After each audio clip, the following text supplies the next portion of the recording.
This week's episode is brought to you by Phil Collins. Born and raised in West London, Phil Collins played the drums from the age of 5 and competed in drama school. Look, the point is he was in Genesis, he was awesome, and if you don't, you should go feel it in the air tonight.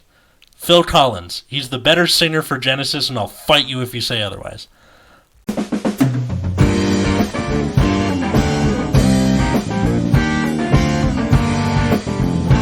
everybody, welcome to Nexus at Night. Phil Collins is the better singer in Genesis, and I'll fight anybody who says otherwise. I'm Atlas. I'm Matt. I'm Root Beer. And I think Genesis sucks. The band or the clan? The band.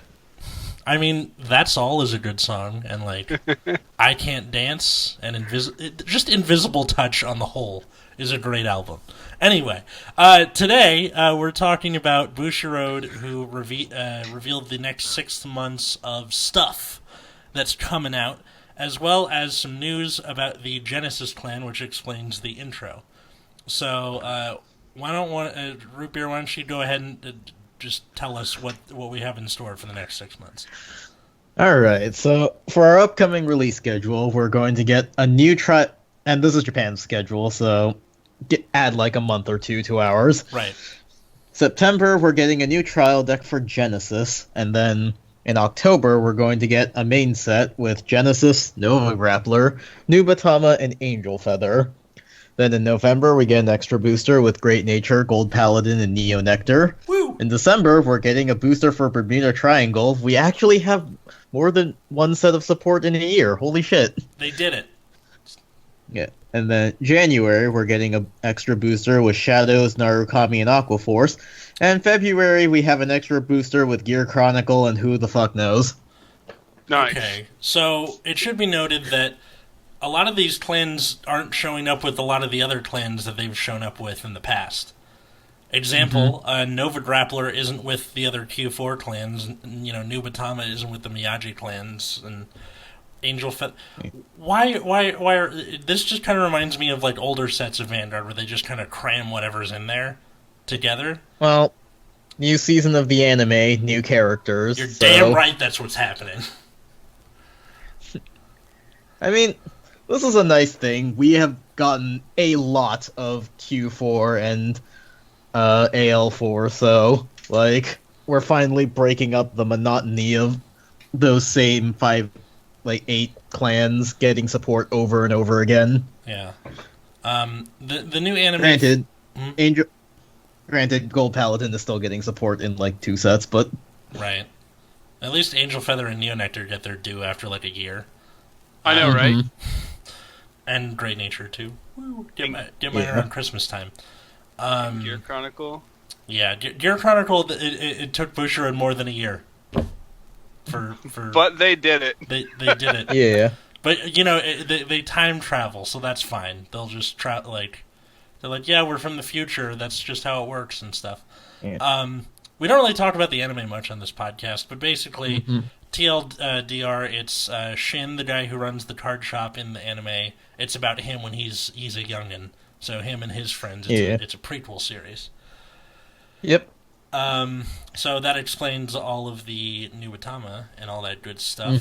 And Genesis, they revealed something about Genesis, what's going on with them. So, in standard, what they did was that Genesis had, kind of, sort of, what they were doing before, where it was, Soul Blast cost for stuff. And then they also introduced, a mechanic called Divine Gauge that was kind of like Tachikaze's Equip Gauge, but not really. Except now they went completely off the deep end. Who wants to read this grade 3 for me? Matt? I guess I'll...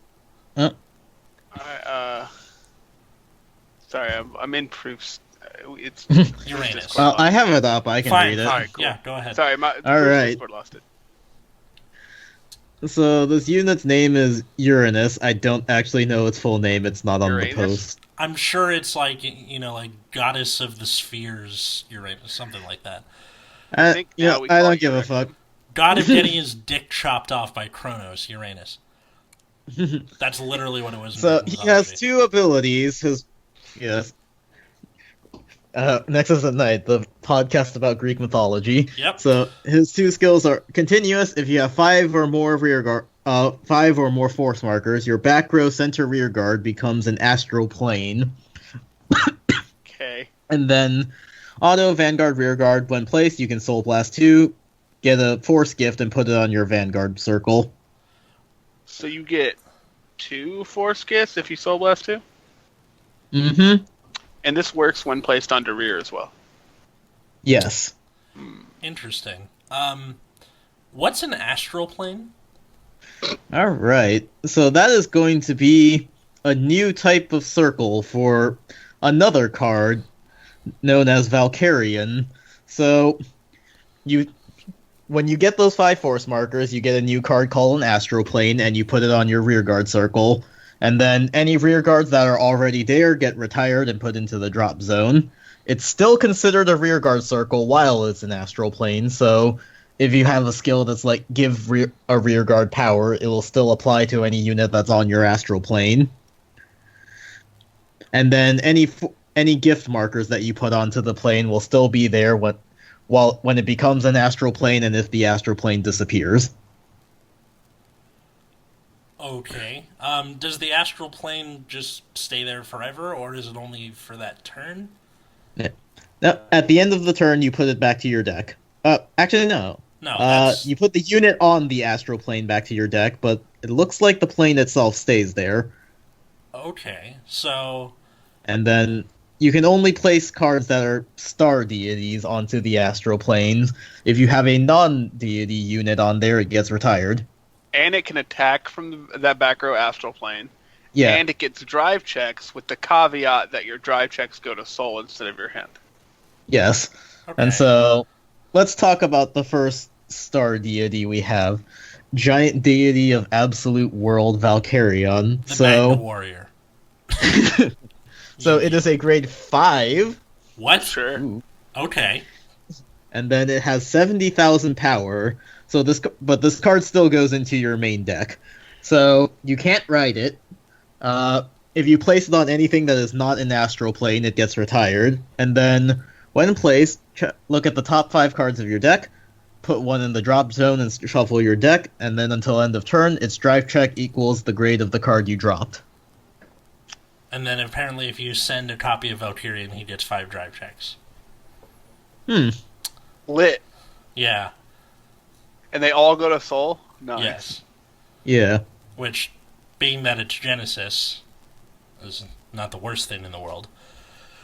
What do we think of this?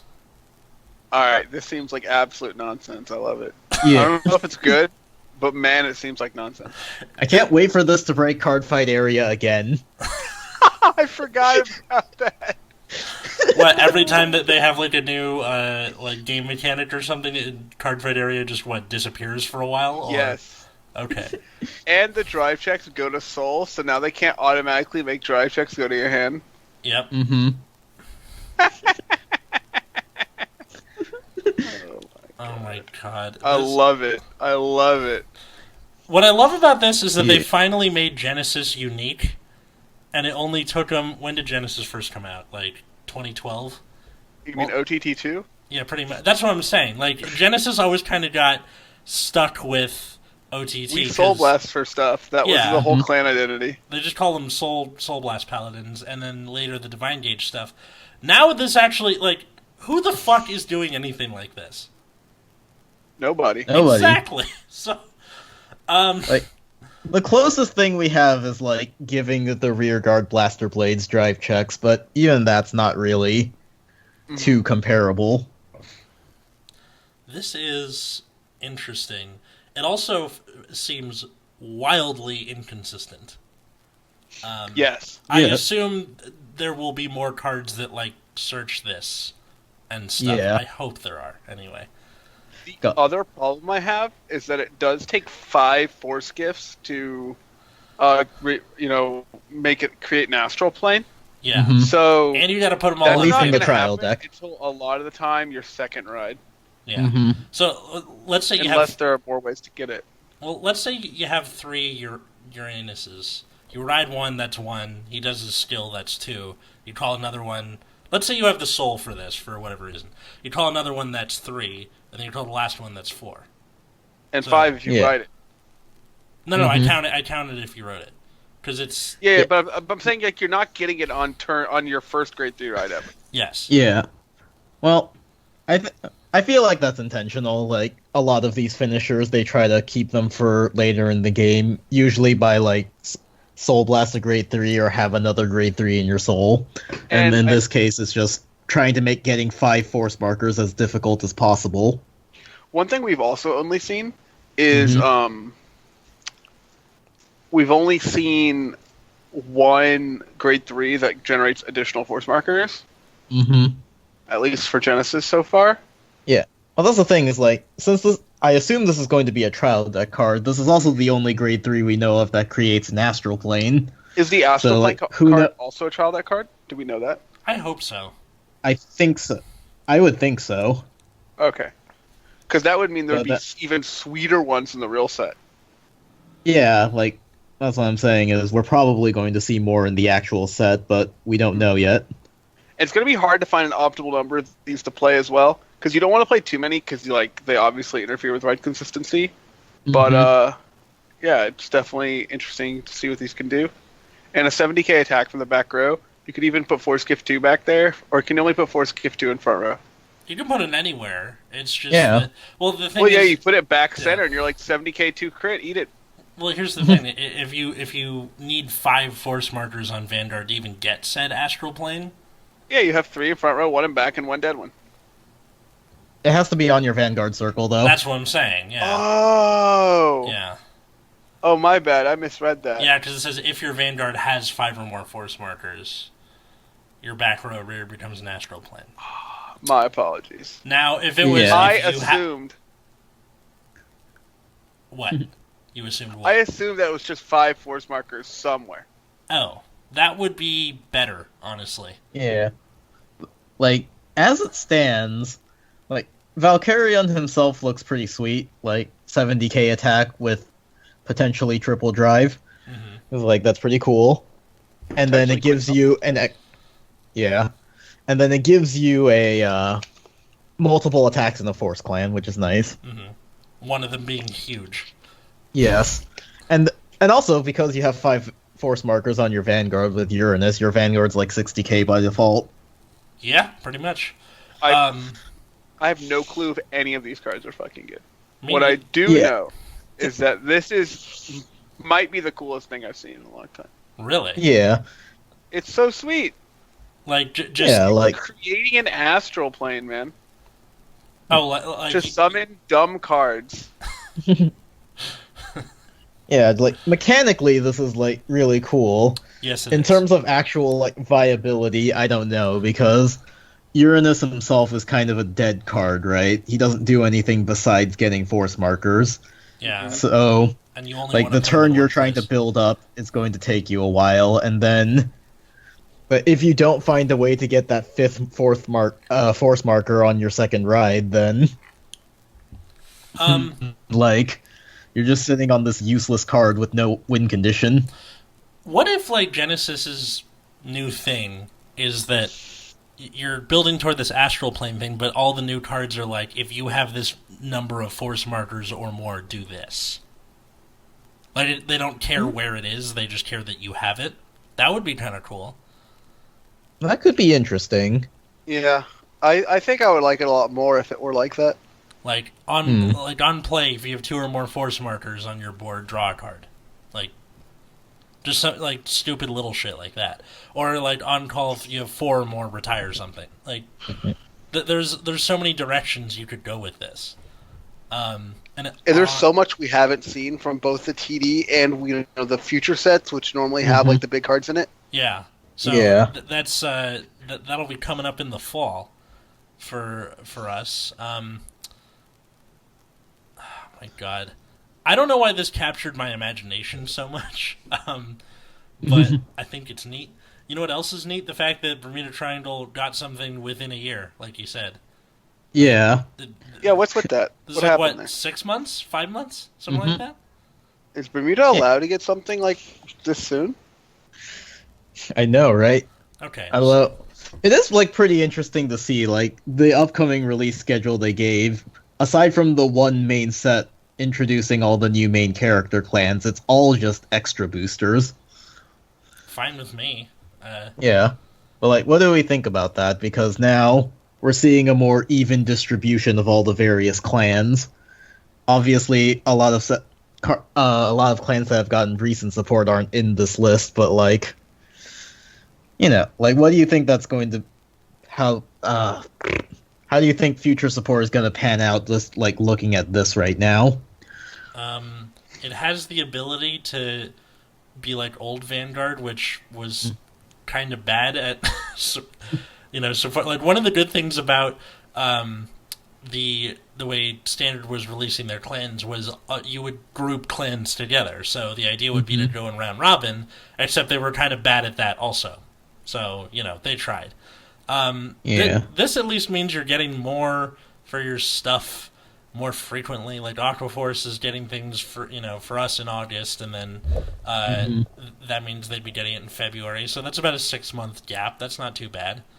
I have a theory about that set with Shadow, Narukami, and Aquaforce. So this is a prequel set.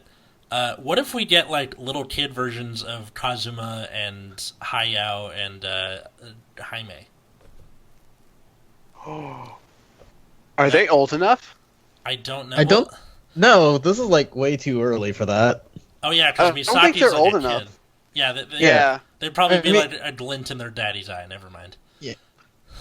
No, it's probably going to be like Kanzaki and Claret's Sword for Shadows, and then who the fuck even knows for Narukami and Aquaforce. Seems fine to me. Leon's dad. And who's playing Bermuda? Who knows? Bermuda's never tied to an anime, except their anime. Although I will say, Bermuda is bringing back all of its old units, like Revere, Coral, and Pacifica. I mean, good for you. I just find it incredibly amusing. They went through all the trouble to create an anime, create an archetype for that anime, and then they're still just bringing back all their old cards. Well, because the last two to three times Bermuda has gotten support, it's been like not game changing and not game breaking, but game focusing. Like the second that set came out, the whole meta game goes, okay, I gotta prepare for that. Like everyone's eyes turn to the person who just came in through the door. I think by having this 6-month gap versus a year, that means they're not incentivized to go completely bonkers with their support for Bermuda, like they are every single year. I mean, we hope not. At least I hope not, anyway. I mean, if they stick with this, reboot within a reboot thing, they might end up just doing like sideways power creep again, or like trying to start something new again. There's so much that we don't know, and so much that I'm excited to see. But if the first thing they're showing us is the Genesis thing, that's like wow. Yeah, this Genesis thing is nuts. What do you hope to see? So this is something I want to ask you specifically, Atlas. What do you hope to see from the Great Asia support? Okay, so I think that they should lean. Okay, so the whole like milling your cards for stuff was a neat mechanic, and I think they should lean into that more. I feel like you could make this into sort of a light, Vanguard's Lightsworn, basically, where you have, if they start including cards that like when milled do this, and then you have more milling skills. It would also mean that you would run through your deck very, very fast, but I think that would be a way to make them unique and lean into that. I didn't really like the milling stuff at first, but I think it's novel, and I think that if they stick with it, they really might have something there. All right. I'm always kind of worried about mechanics that have like a natural RNG element to them like that, where I don't really know what I'm getting out of my card. Yeah. And so like there are sometimes when, like for Leopold, for example, when really you just really want the call to, and you get the other thing, and you're just like, well, the trigger. I mean, most of the time in standard, it's a boon both times, and in premium, yeah, the crit kind of sucks if you're going second, and you're trying to stride first, but literally any other time in the game, it's fine. Yeah, I just could worry about those fail case scenarios. Right, of course. I just think if they lean into it more, you might have they can improve consistency. Like have cards that have effects like when they hit the drop zone, do this, or more stuff like Tank Mouse, or for God's sake, some fucking countercharging would be nice. No, nobody gets countercharging. Yeah, I'm Nobody. sick of Except Boyles, apparently. I'm sick of using Binoculus 3 times and then having him be vanilla the rest of the game. That's nice. That's par for the course. Hole in one. Let's see. Ooh. Do you think they're gonna stick with the plant token thing with Neonectar? Yes. Yes. I think it's super sweet. And I think they actively should keep with the plant token thing. Mm-hmm. I guess the question is, like, how would they find new ways to implement it? That's what I'm saying. Like, everything just kind of, like, calls tokens and then powers up those tokens. Like, how do you go the next step up from that? Clearly restanding those... Clearly you restand the tokens. Or, yeah, maybe they start introducing, like, variants of the different plant tokens. So, like, some may have more power, some may have more criticals or something like that. That'd be kind of neat. What could be sweet is instead they so have like these grade 0 plants, right? Yeah. Mm-hmm. You could have, like, a card that's, like, when it comes into play, you choose one. Like, you can sack a plant to upgrade it to, like, a bigger plant token, or just like make a plant token. So you have like a choice, like you can either upgrade one or make one. That'd be cool. We're like, yeah. They're wait for Neonectar players' deck boxes because they get thicker and thicker. Magic players do this all the time, so it's doable. Yeah. Could be interesting. Yeah, that could be an interesting thing. Like they have higher grade plant tokens and they start gaining like other skills and ability. So maybe when they get to grade 1, maybe what could they do with the grade 1 plant token? Probably just more power, make it 10 instead of 5. Yeah, like maybe more power, and then like going to grade 2 it gets intercept, and then grade 3 it could maybe like gain a critical or get a drive check or something, I don't know. Drive check would be an interesting way to do it. Let's see. What about Angel Feather? Angel Feather, I'm expecting more of the same. Like, they've never really done anything too terribly revolutionary with Angel Feather. You know what's funny to me is that Angel Feather, it's been over a year since they've gotten their stuff, and they're still doing fine. Like, you can take them to a tournament, you'll be fine. Like, it's a force meta. They do the protect thing very, very well. And yeah, I just the only thing I can think of is against not retire clans, I find myself calling over stuff because you have a lot of on-call skill. Like what a first world problem, right? You're like, I want to call this this grade 1 that allows me to damage swap, but my back row is full of grade 1s that I called to damage swap 3 turns ago. Just intercept more forehead. Yeah, of course. That would be kind of neat if you have like stuff while in damage zone gives your stuff abilities, like they can intercept from back row or something. Yeah. Oh, how do we expect Gold Paladin support to go? Because I imagine with new characters, they're probably going to ditch Ezel. Bring Gurgit back? Or just make someone new? These just print liberators, right? Yeah. Seemed like it writes itself. But, well no, because there's no, like, Link Joker... You're right. Yeah. It's the bluish flame thing. Yeah. Well, they have Well, in the previews, that's Agravane for Gold Paladin. Oh, well then. I don't know. I don't know enough about old Gold Paladin cards. It was a lot of check top 3, call something, put the rest on bottom. Not much else to it. I see. It might also be more of the same, just not with Ezel, because I think they kind of realized their mistake, where they're like, I think we made Ezel too good. Yeah. Yeah. Well, they should just change the name. Well, that's the thing, is, like, since the support up until now has been so Ezel focused. Like, introducing a new boss character kind of fundamentally changes everything. Yeah. I don't think Nova Grappler is good without seeming broken. Does that make sense? Yeah. Yeah, Um, it makes sense. Like, I don't imagine them changing all too much with Nova Grappler. Like, what kind of unit is it? what? Maybe they'll do more hero stuff. That'd be kind of neat. No. It looks like a beast deity from the preview image. So they're probably just going to keep going with that type of play style. I Nice. like BSDs though. I like the way they look. Yeah. Another one that might have a significant change is Shadows, because they were very blaster focused at the time, at this current time. Yeah. Yeah, kind of like Royals. So that's another one that seems like it'll change a lot with a new boss character. Although it's probably still going to be focused on calling a lot of cannon fodder. That's like 5,000 power and sacking it off. So I guess it's really just what the boss unit does. Yeah. That's weird that for Neonectar and Golds, it's older units, that being Arboros, shout out to Gabe, and Agravane, who was the Mega Blast for Gold Paladin. And then Great Nature, they just made a new one. Yeah.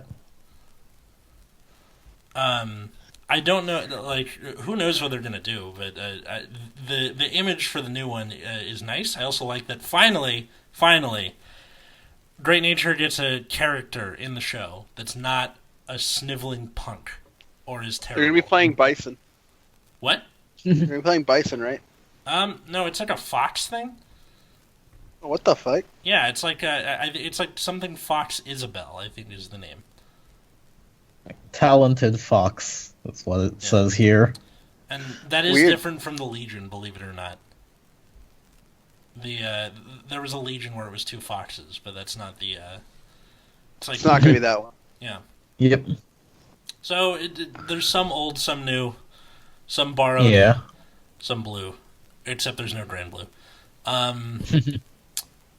Let's see, and then was there much else to this besides the fact that I will still fight Matt over Phil Collins being the better singer of Genesis? I mean, my argument wasn't about who the better singer was. It was that they're all awful. I mean, The Genesis was consistently not good. well, with Peter Gabriel, yes. He was better on his That's own. not what I said. I know. I'm just choosing to interpret it a different way. They revealed a Shadow Paladin that I found super interesting. So it's a grade 2 5k Knight of Authority Demna. On rear, when its attack doesn't hit while attacking a Vanguard, if your opponent did not call a Guardian during that battle, counterblast 1 and deal 1 damage to your opponent's Vanguard. This is a great That is play. pretty funny. This is super funny because you would want to put this unboosted and just be like, alright, either guard this or you're taking a damage, motherfucker. And it's a also call it 5,000 out power card, so you can search it. Yeah. And By then you can default. sack it off. Yeah, and then you can sack it off later when its usefulness is done. Exactly. This thing just makes me bleed for the people who don't read. Yeah. Attacked with this, they're like, okay, no guard. You're like, alright, counterblast, deal you damage. Wait, what? Yeah, you didn't read it? Oh shit, I forgot to read. Does And that then happen? Is that a thing that occurs? When people reading? No, that is not a thing that occurs. Not what I meant, but alright. I'll take it. Alright. How about this new Murakumo support? What about that Murakuma support? Dude, I don't know. I don't even know. Yeah. I mean, like, you change all of your cards to be... Well, yeah, no, you change all cards on the field to be the same name as one unit, and then you can Soul Blast a grade 3 to return all of their rear guards with the same name to the deck. What? So it says, the first skill it says, Counterblast 1. Search your deck for up to one card with the same grade as one of your opponent's units. Call it to rearguard circle, shuffle your deck, and change the card name of all of your and your opponent's units to this unit's card name.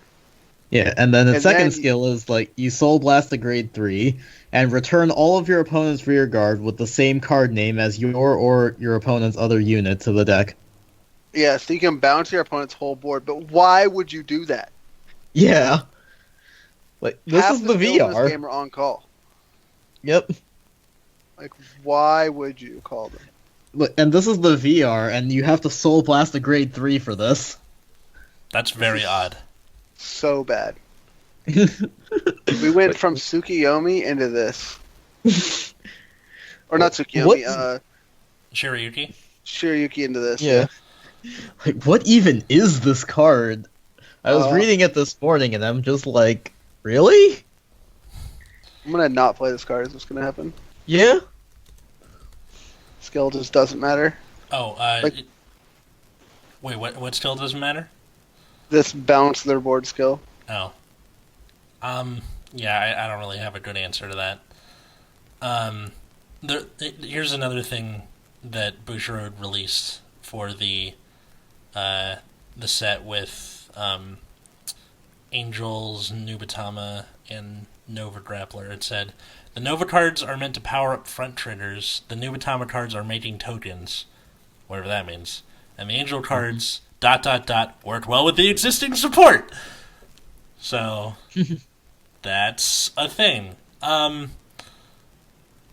confused. I don't know what kind of tokens they're planning to make, but, yeah, it should be interesting. And then I like how with Angel Feather, they're like, you know what, we were doing fine. Just keep it going. Yeah? Can I just soapbox for a second about bounce effects? Yes, please. Sure. All right. So, bounce effects are good when your opponent has to expend resources in order to put said card on the table. In Vanguard, you don't really expend resources to put cards on the table. Like, the only resource you expend is that you played a card from your hand. But if you're putting it back in your hand, it's not even doing anything. And in fact, since most cards in this game have fucking on-play effects, you're actually giving your opponent value by returning them to their hand. Alright, that's number one. A case where this is not true is if your opponent has plant tokens. This is literally the only case where this matters. Mm-hmm. Alright, now let's talk about bounce effects in other games. In Magic, your opponent doesn't just put a creature into play, right? You have to spend mana to cast that creature. So you're effectively trading bounce effects, you're trading cards for mana. So you're gaining a mana advantage, which is a temporary kind of advantage. Okay. Which can be pretty relevant, which is what makes bounce effects pretty strong in Magic. In Magic also, you can gain value out of bounce effects if they try to pump their guy. You can bounce it in response and take their pump spell from them. So that's another way you can gain advantage. You actually gain hard advantage there. Sorry, go ahead. What's up? No, ask a question. I just wanted to piggyback off of that with Yu-Gi-Oh! Another way that's relevant is a game where you can only summon once per turn normally, and then any other summons are done through effects, which usually cost cards to do so. So, like you said, cost cards to summon. Continue. What's your last point? Right. So in Yu-Gi-Oh, the card you're referring to is the one I think of first is Compulsory Evacuation Device, yeah. Which not only can bounce a normal summon card to steal the normal summon from your opponent, which is a kind of resource, but also you can use it to bounce Xyz, you can use it to bounce Synchros, which actually takes hard advantage from your opponent. Correct. Mm-hmm. And also, like, something about Yu-Gi-Oh! Is a lot of cards have effects that activate when they die, so returning bouncing a unit gets around like when it's sent to the graveyard, or when this card is destroyed type of effects. Correct. What was your last point? So the overarching point here is that in Vanguard, these things aren't true. They just aren't. Like, your opponent isn't expending resources to call a card from their hand, except in very narrow scenarios. Like, scenarios that might as well not even be considered. They're that narrow. Mm-hmm. So, the idea is that any of these cards that are like bouncing cards to your opponent's hands shouldn't matter to you. Bouncing cards to your own hand, however, is very useful for the reasons we just talked about. I mean, that used to be Bermuda Triangle's whole shtick, was bouncing and recalling. Yep. And who knows, it might be again now that we're getting old support or old archetypes back. Yeah, so I just don't understand. I just don't understand this card at all. It makes no sense to me. I guess it's going back to the deck instead of their hands, so like... Well, that was just Gear Chronicles thing before Time Leap. Yeah. Yeah, but sending it back to the deck actively takes a card from them. Correct. Putting it in their hand does not. Well, this doesn't send it back to their hand, though. It sends it back to their deck. Wait, Hyuga does? Yeah. Oh, I'm dumb. Apparently, sorry. I'm not editing that out. I'm gonna let his soapbox thing stay in there. I could have sworn it said to their hand. Even though that would be absolutely useless. It's a soapbox on false pretenses, and I'm keeping it. Yeah, my bad. I'm an idiot. I'm apparently too tired. I mean, I feel like this card still isn't that great, regardless, just because of how slow it is, though. And I need to counterblast one. I get to call a thing and soul blast a grade 3. Like, this card's still bad, but it's basically just a budget time leap. Or the poor man's time leap. The rewind. That's what we were... I think that's what we were referring to it back in the day.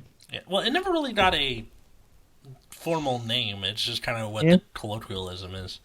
Rewind, fast forward. Alright, so this card is much, much, much better than I thought, but I still probably won't play it. Yeah. I mean, I feel like it's still bad just compared to the other bosses that exist. And definitely don't play it in premium. For sure.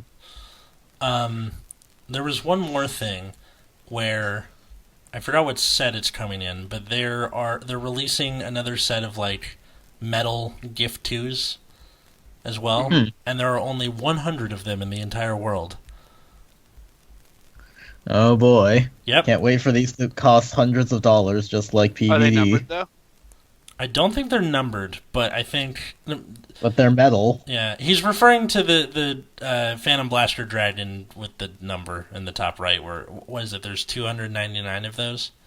In English, yeah. Yeah, that's even... So that means this is even scarcer, and that's split up into 3, so you have the one of each of Excel. So does that mean there's 100 of each one for a total of 300, or is it, like, you know... like 100 divided by 3. I'm good at math, I swear. 33 of everything except 4 somehow has 34 for whatever fucking reason. Probably. I would imagine it's 100 of each. Yeah. If I had that would to make guess. the most sense. I'm not... Well, because they're box toppers, so that's the kicker there. Oh no! So it's only the first 100 boxes or whatever, or random 100 boxes. Yeah, it's probably a random 100 boxes because you usually get like a gift marker. It's just that in that particular case, it would replace it with the metal one. Just have Chris buy your box for you. Shout out to Chris, the luckiest man in the universe. Yeah, each box of VBTO6 comes with a pack containing a gift 2 marker. Only 100. Oh, Blaster Blade and Blaster Dart ones in existence. That's what I was thinking of. Sorry. So there's a version of Force 2 where they're like modeled like Blaster Blade and Blaster Dart, where there's that blue or purple trim. Oh, I see. Yeah, so I got that completely wrong. I'm leaving that in too. I guess we'll put the picture up on the old Twitter there. Let's see. Was there anything else we wanted to talk about for the next 6 months? Not that I know of. Whoa, we're not doing stuff for 6 months? Yeah, we're taking a 6-month vacation to continue sucking at life. That's what we're doing. Well, please no. But I was already doing that. Vacation from sucking at life. Wouldn't That's that be what great? I've been doing these 6 months. I think that would be a fun sketch where it's like a guy who like lives in his mom's basement and he's like, I'm going to take a vacation. They're like, to do what? And then his vacation is just him working at a normal job. And he's like, well, that was fun. I'm going back home now. Amazing. Yep. All right. So, I think that about does it for this week's episode of Nexus at Night. You can find us out there on Twitter at Nexus at Night, but first, guys, where can they find you? Find me at Wiggums, 2Gs, 2Zs on Twitter. You can find me at Plasma Eclipse. And you can find me at Atlas Novak, and if you're in Koreatown on August 31st at 8 p.m., come to Dow Comedy Studio, where I will be doing a 15-minute set on the Pussy Riot Comedy Show.